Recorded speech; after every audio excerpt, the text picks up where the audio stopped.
So let us talk about the Apple TV 4K. Is it still good enough in 2024? Should you consider buying it? And what are some of its best features? In this video, I am going to answer all of those questions by taking you through this long-term review of the Apple TV 4K. So let's get to it.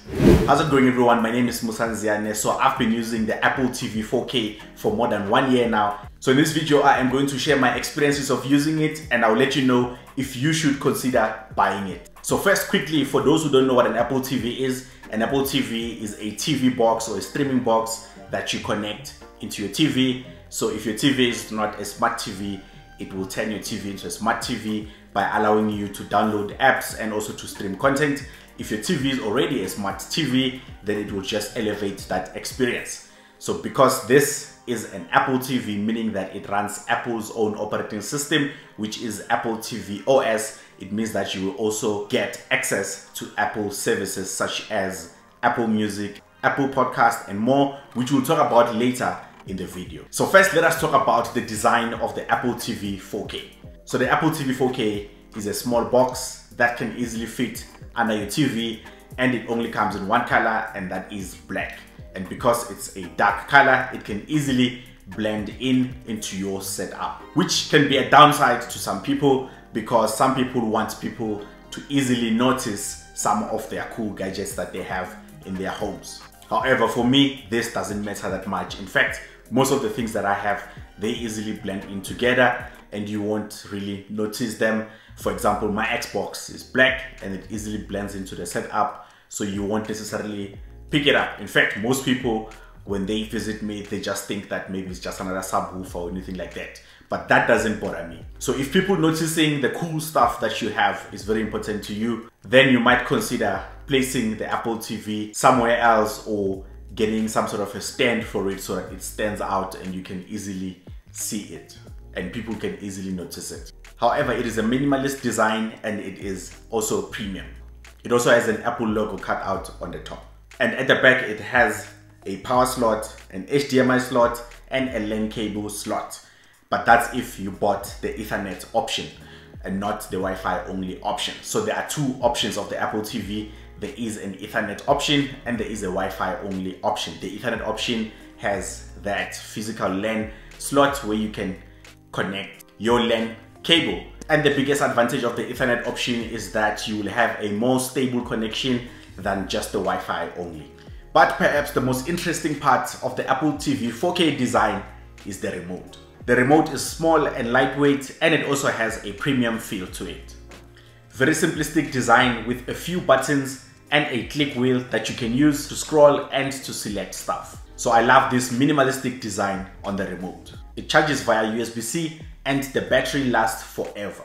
Well, not forever, but it lasts for a very long time.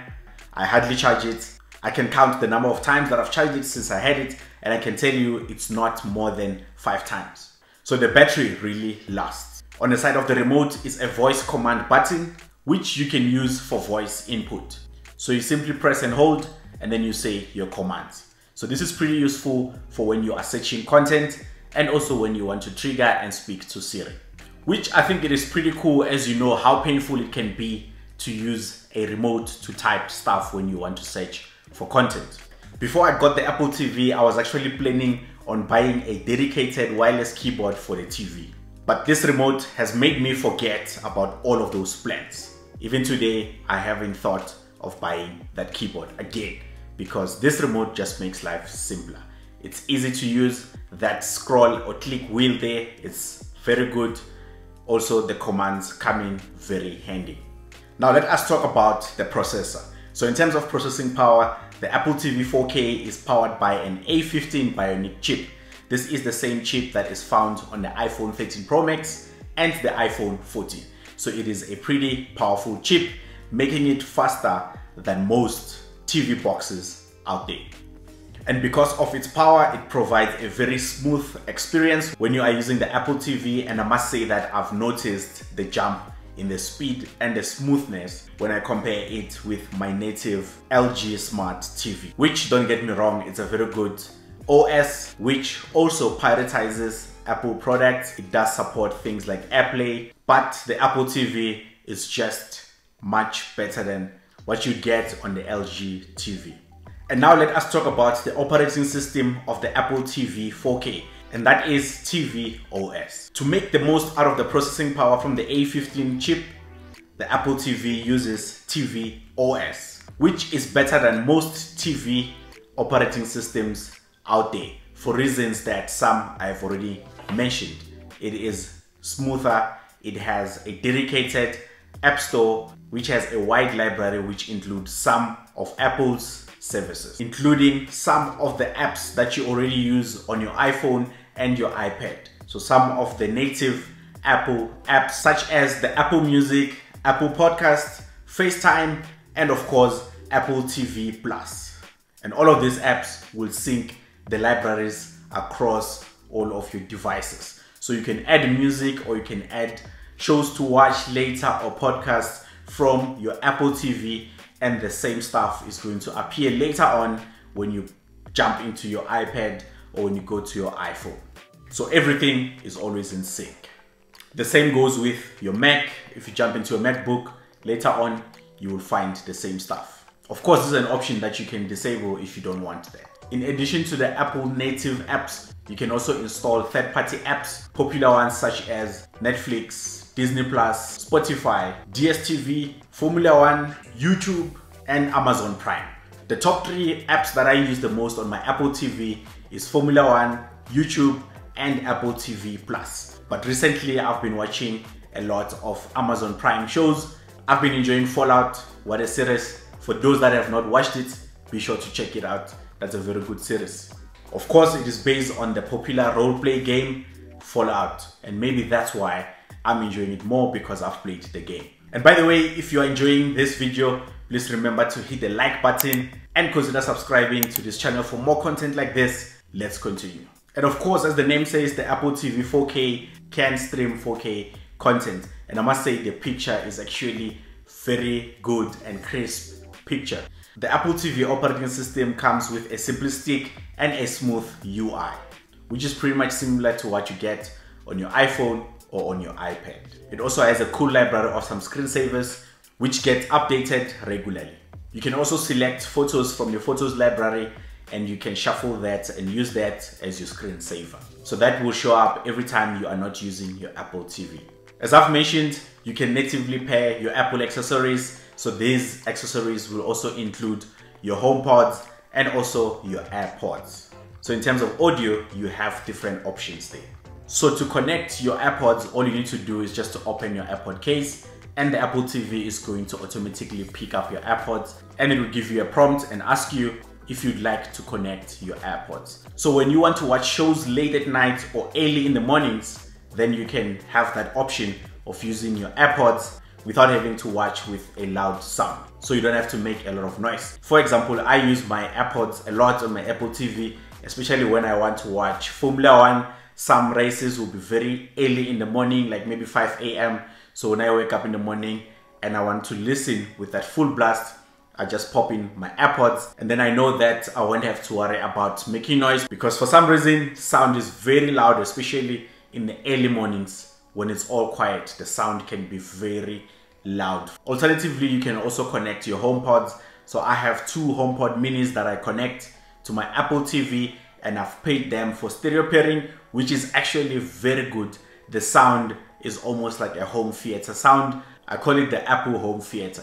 This is my favorite audio output when I want to watch movies. The Apple TV also supports HDMI ARC output, which can allow you to connect your HomePods as the main audio for all of the devices that you have connected into your TV. So I use this also for my Xbox. So my Xbox is connected to the TV, but the sound gets transferred via the Apple TV into the HomePod speakers. So this means that for all of my devices that I connect on the TV, I use the same output sound, which is the HomePod minis. So now I don't have to switch in between the older sound bar that I had and the TV speakers and the HomePod minis. The sound just gets transferred into the HomePod speakers. In addition to accessories that you can pair with your Apple TV 4K, you can also pair your iPad or your iPhone, and you can use any of those as a remote control. So what happens is, every time you have your phone and you want to search for content on the Apple TV, it's going to give you a pop-up on your iPhone and ask you if you want to use the iPhone as a remote. So that makes it easier to type on the iPhone. You can also start it up yourself by pulling down the tray on your iPhone, by swiping down on your iPhone, and you can click on the remote icon, and that is going to bring up the remote, and you can use your iPhone as the remote, which I think is pretty cool. And it looks like, for me, I won't necessarily need to buy that dedicated Bluetooth keyboard for the TV, because now I have so many options that I can use. I can also do the same thing with the iPad. I can open the remote on the iPad. In addition, you can also play Apple Arcade games. You can also connect your controller, so this can be your PlayStation controller or it can be your Xbox controller, and you can enjoy those games. I played a few games when the Apple TV was still new, including Sonic, but after some time I just stopped playing games on the Apple TV because I have a console that is already connected there. So I always game on the console, and I use the Apple TV purely for streaming content. And in terms of FaceTime, you can actually connect your iPhone, and you can have your iPhone as your FaceTime camera, so you can have FaceTime on your TV. So that's another pretty cool feature about the Apple TV 4K. But of course, the Apple TV, as much as it's good, it is not 100% perfect. There are some issues that I've picked up in the time of using it. So for example, on the YouTube app, for some reason, there's some HDR content that will just display with this purple overlay color that I don't know how to explain, but you can actually see that that is not the real color that the content was shot on. So what you have to do is you have to select a lower resolution, and that resolves it. Sometimes if you select a lower resolution and then you go back up to 4K again, then it will just go back to normal picture, and then that will just resolve the issue. But what I've noticed is that this happens with certain HDR content, and I kind of hate that. I don't know if that has to do with the actual app on the Apple TV, because I've never seen this on my iPhone or on the iPad. So I suspect it might be an Apple TV issue. And the other downside is that if there is like power cuts, sometimes it will just lose the whole ARC connection, and it will just keep on retrying, and you won't be able to use the HomePods to play the sound from the Xbox until it has picked up the connection. Sometimes you have to restart it, sometimes you just have to let it retry and connect until it can find that connection back. I don't know what causes this, but that's something that I've picked up. And on to the big question, should you consider buying the Apple TV 4K? Well, I'd say yes, you should definitely consider buying it, especially if you already own Apple products or if you are in the Apple ecosystem. However, even if you are not, I'd recommend it. The reason for this is that this might give you a bit of an experience, and you might get an idea of what the Apple ecosystem or the Apple operating systems have to offer. Because I know that for some people, they cannot fully convert into Apple for whatever reasons that they may be. But then things like the Apple TV, I've seen that some people are willing to try out the Apple TV.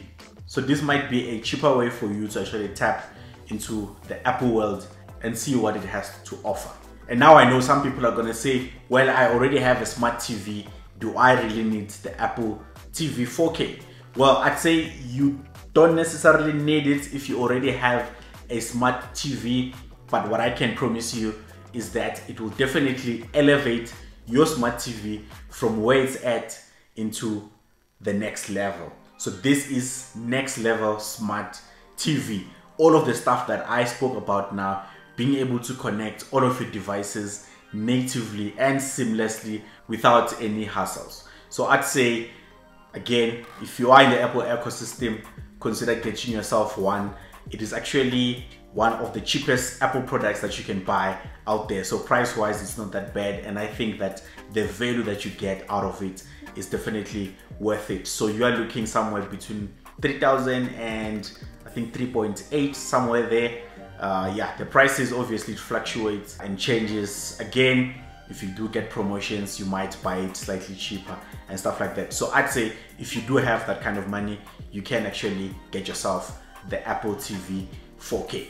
So we've come to the end of this video. Thank you for watching. If you want to watch other reviews of other Apple products, look on the description. I am going to include my other 2024 reviews of my other Apple products. Don't forget to hit a like on this video if you enjoyed it, and consider subscribing to this channel if you want to see tech content, especially in the South African context. I'll catch you guys on the next video.